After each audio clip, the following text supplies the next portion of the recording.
The Atlanta Falcons wasted no time making changes after a flat-out embarrassing loss 30-0 to the Carolina Panthers.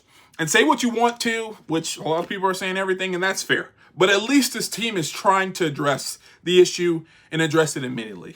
Now, we've got big moves on offense, questions on special teams, and maybe, just maybe, a spark that could get this thing back on track. So let's get into it all right now. Also, little bonus, I'm going to tell you what's going on with this play clock situation and how the Atlanta Falcons can resolve it going forward. Huge bonus. Now, let's start with the offense because this was the biggest disaster in Carolina. Head coach Raheem Morris announced that offensive coordinator Zac Robinson is moving from the coaching box down to the sideline. This is huge. I think this will be a game changer for the Atlanta Falcons, and this honestly feels a bit overdue. Now, there are two major problems with the Atlanta Falcons offense right now. Number one, Michael Penix Jr. isn't really seeing the defense well right now. And number two, Zac Robinson really isn't seeing the defense well right now. Now, Michael Penix Jr., this is understandable. This is the first problem. He's a young quarterback. The game's starting to speed up on him a little bit. But having Zac Robinson on the field, literally in his ear, right with the iPad, should help things slow down. The play clock winding down issue, it's been a huge issue, and I'm going to tell you why.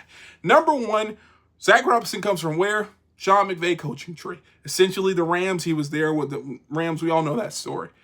The person who invented this late clock offense is Sean McVay. If you watch Sean McVay, you notice the play clock runs down pretty low. It's because he's getting information on the defense, getting late information on the defense. The defense kind of sets up. In the NFL, most defenses aren't waiting to 10 or 5 seconds to set up the defense. They're usually out there and they know what they're running. Sean McVay uses this. He calls a better play, and then basically the offense wins, essentially. Now, two differences between the Rams and the Falcons right now.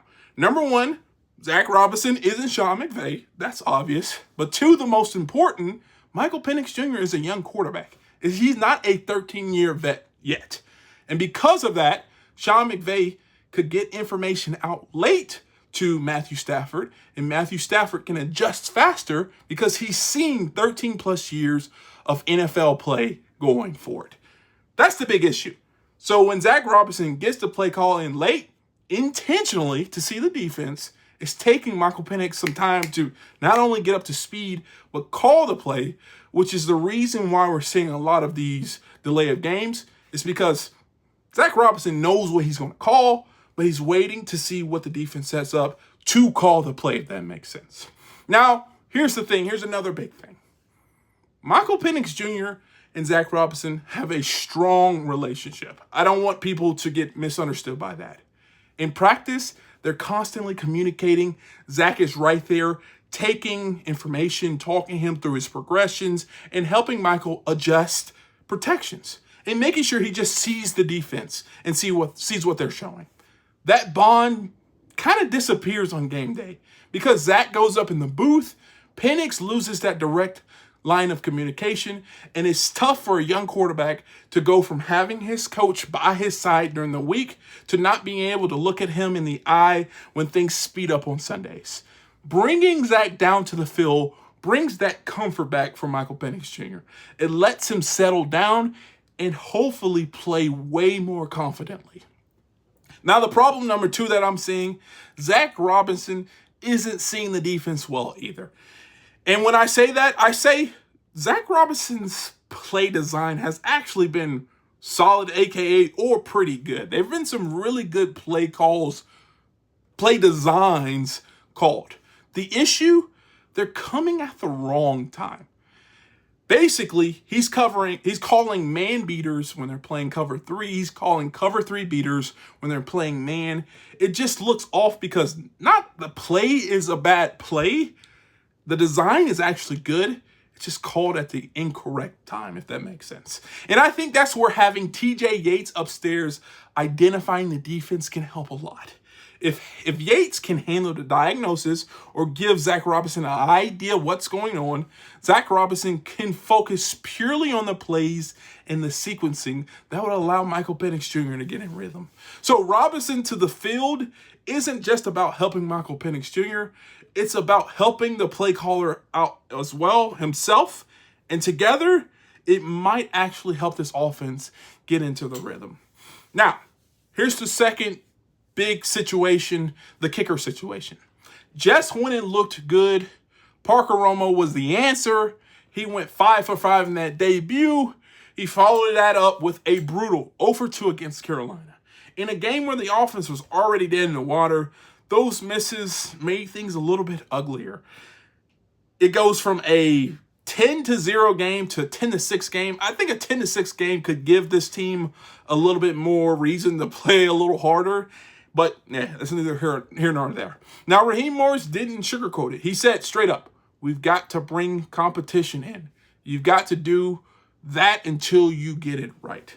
That means more kicker tryouts are coming, and Romo will have to earn his spot moving forward.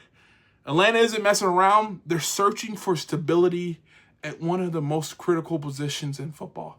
Now, to be fair, I don't think the kicker was the issue. I think the whole team wasn't good. But if the kicker is low-hanging fruit, you might as well try to address that as well. Now, look, the loss to the Panthers was absolutely terrible. Embarrassing. But here's a positive spin. I know I'm the positive guy, but here's the positive spin. The Falcons didn't wait around to make changes.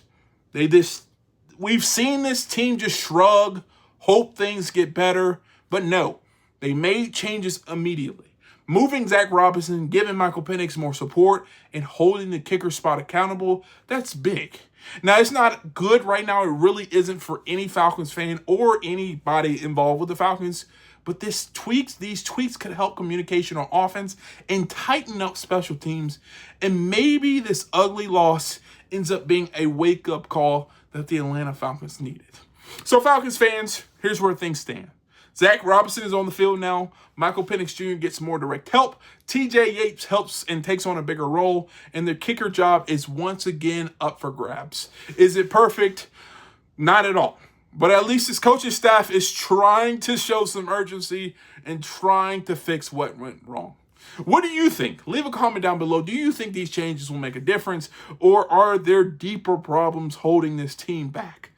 Leave a comment down below. And if you enjoyed this video, please do me a favor, hit the thumbs up, subscribe, and turn on the post notifications. And if you want to see my enjoyable rant about this game where I do get a little bit frustrated, I know I'm an even kill guy, but I do get frustrated, check this video out right here.